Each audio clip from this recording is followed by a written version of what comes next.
ओम शांति। साकार मुरली 17 जून 2021।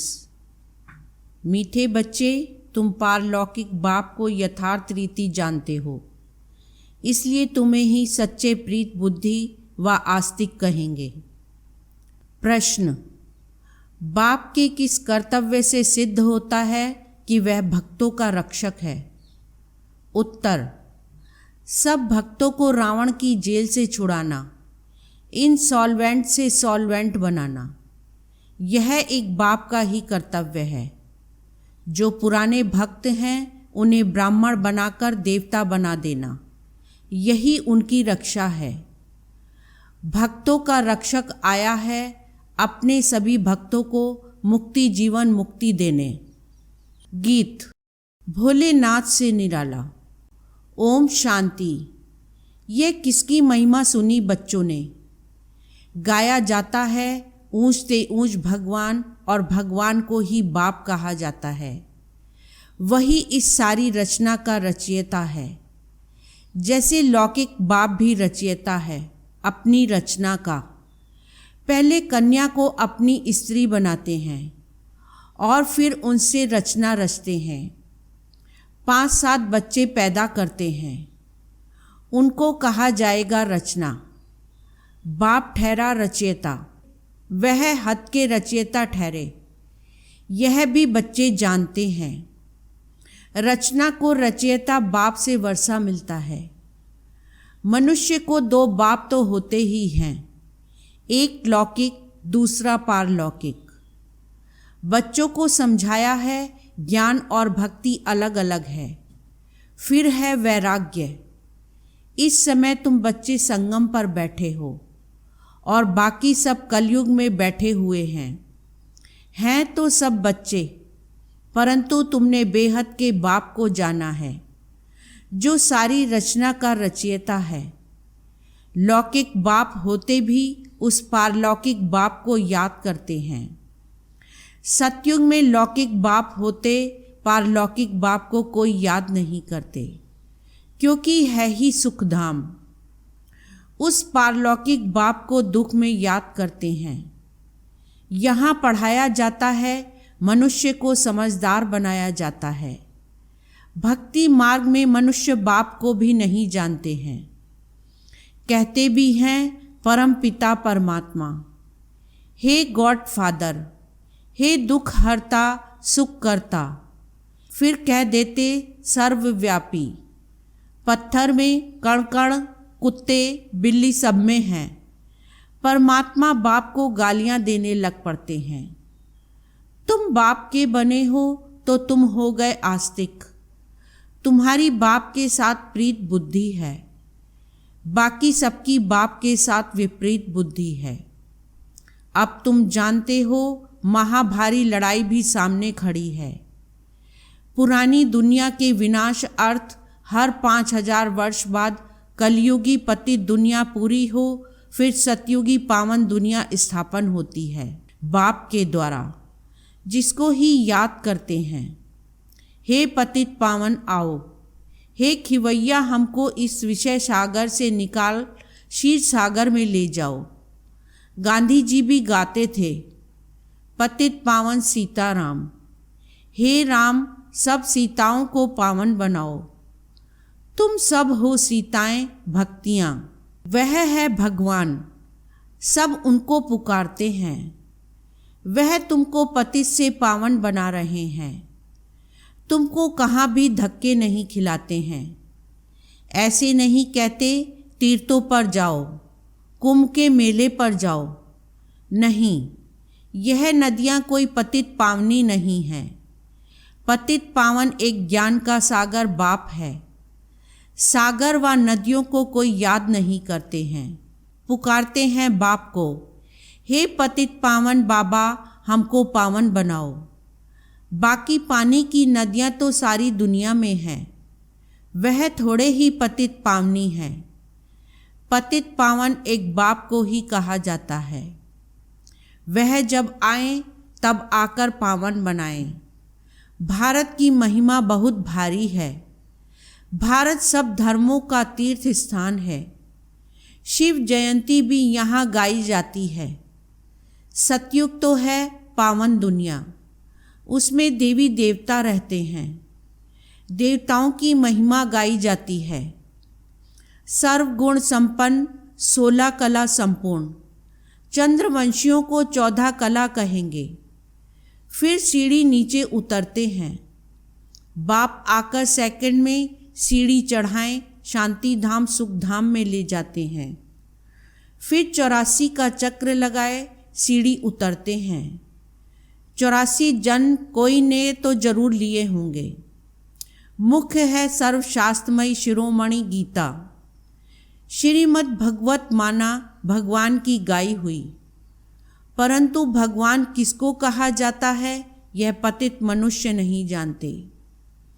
पतित पावन सर्व का सद्गति दाता एक निराकार शिव ही है, परंतु वह कब आया यह कोई नहीं जानते। बाप आपे ही आकर अपना परिचय देते हैं। अब देखो यह बच्चे और बच्चियां दोनों बाबा कहते हैं। गाया भी जाता है, तुम मात पिता, तुम्हारे इस राजयोग सीखने से सुख घनेरे मिलते हैं। तुम यहाँ आते ही हो बेहद के बाप से स्वर्ग के 21 जन्मों का वर्षा पाने। अब शिव जयंती भी भारत में ही मनाते हैं, रावण भी भारत में ही दिखाते हैं, परंतु अर्थ कुछ भी नहीं जानते। शिव हमारा बेहद का बाप है, यह एक भी नहीं जानते, सिर्फ शिव की पूजा करते रहते हैं। जब सारा झाड़ तमो प्रधान हो जाता है तब बाप आते हैं। नई दुनिया में भारत स्वर्ग था, भारत में ही सतयुग था, भारत में ही अब कलयुग है। बाप समझाते हैं पहले पहले तुम स्वर्ग के मालिक थे, अब तुम 84 जन्म भोग नरकवासी बने हो। अब मैं तुमको राजयोग सिखलाए मनुष्य से देवता, पतित से पावन बनाता हूँ। भक्ति अर्थात ब्रह्मा की रात, ज्ञान अर्थात ब्रह्मा का दिन। तुम ब्रह्मा कुमार कुमारियाँ दिन में जाते हो। इस पुरानी दुनिया को अब आग लगनी है। बरोबर महाभारत लड़ाई है। बरोबर इस महाभारत लड़ाई के बाद ही भारत स्वर्ग बन जाता है। अनेक धर्म विनाश हो, एक धर्म की स्थापना होती है। तुम बच्चे बाबा के मददगार बन आदि सनातन देवी देवता धर्म की स्थापना कर रहे हो। तुम स्वर्ग के मालिक बनने लायक बन जाएंगे तो फिर विनाश शुरू हो जाएगा। यह है शिव बाबा का ज्ञान यज्ञ, फिर शिव कहो व रुद्र कहो। कृष्ण ज्ञान यज्ञ कभी नहीं कहा जाता। सतयुग त्रेता में यज्ञ होता नहीं। यज्ञ तब रचा जाता है जब उपद्रव होता है, अनाज नहीं होगा व लड़ाई लगेगी तो यज्ञ रचेंगे शांति के लिए। तुम बच्चे जानते हो विनाश होने बिगर तो भारत स्वर्ग बन ना सके। भारत माता शिव शक्ति सेना गाई हुई है। वंदना पवित्र की ही की जाती है। तुम माताओं को वंदे मातरम कहा जाता है, क्योंकि तुमने श्रीमत पर भारत को स्वर्ग बनाया है। अब बाप कहते हैं मौत तो सबके सिर पर खड़ा है, इसलिए अब यह एक जन्म पवित्र बनो और बाप को याद करो तो तुम तमो प्रधान से सतो प्रधान बन जाएंगे।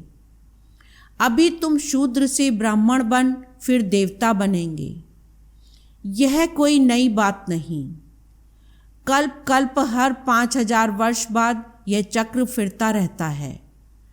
नरक से स्वर्ग बनता है। पतित दुनिया में मनुष्य जो कुछ कर्म करते हैं वह विकर्म ही बनता है। बाप कहते हैं 5000 वर्ष पहले भी तुमको कर्म अकर्म विकर्म की गति समझाई थी।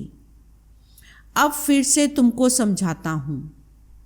मैं परमपिता परमात्मा निराकार तुम्हारा बाप हूँ।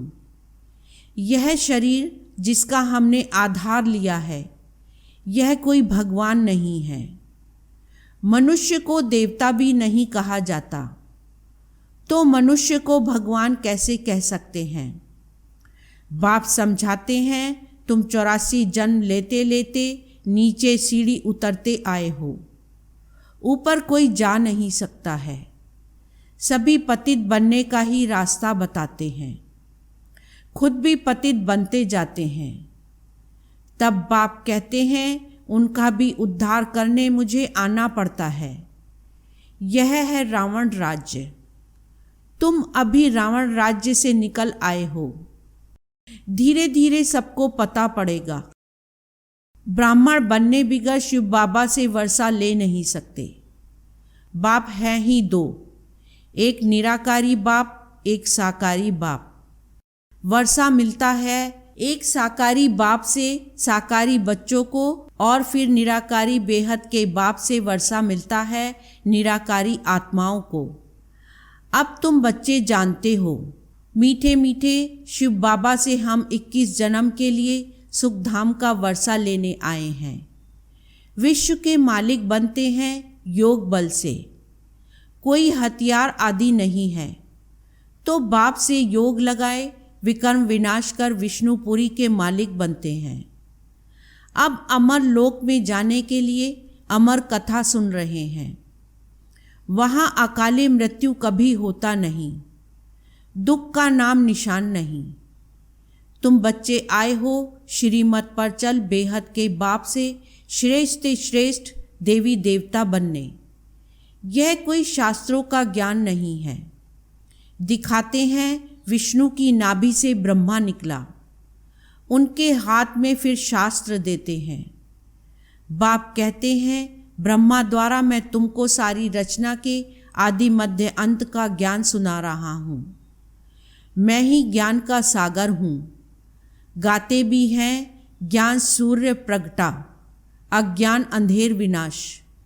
सतयुग में अज्ञान होता नहीं। वह सचखंड था तो भारत हीरे जैसा था। हीरे जवाहरों के महल बनते थे। अभी तो मनुष्यों को पूरा खाने के लिए भी नहीं है। इन सॉल्वेंट विश्व को फिर सॉल्वेंट कौन बनाए? यह बाप का ही काम है। बाप को ही तरस पड़ता है। कहते हैं, तुमको राजयोग सिखाने आया हूँ। नर को नारायण, नारी को लक्ष्मी बनाता हूँ। भक्तों का रक्षक है ही बाप। तुमको रावण की जेल से छुड़ाए सुखधाम में ले जाता हूँ। सारी दुनिया में जो ब्राह्मण बनेंगे वही देवता बनेंगे। ब्रह्मा का नाम भी बाला है, प्रजापिता ब्रह्मा। तुम ब्राह्मण हो सबसे उत्तम। तुम भारत की सच्ची रूहानी सेवा कर रहे हो। बाप की याद से ही विकर्म विनाश होंगे, और कोई रास्ता नहीं है पतित से पावन बनने का। याद से ही खाद भस्म होगी। सोनार लोग जानते हैं सच्चा सोना झूठा सोना कैसे बनता है। उसमें चांदी तांबा लोहा डालते हैं। तुम भी पहले सतो प्रधान थे, फिर तुम्हारे में खाद पड़ती है। तमो प्रधान बन पड़े हो। अभी फिर सतो प्रधान बनना पड़े तब सतयुग में जा सकेंगे। बाप कहते हैं, कोई भी देहधारी को याद नहीं करो।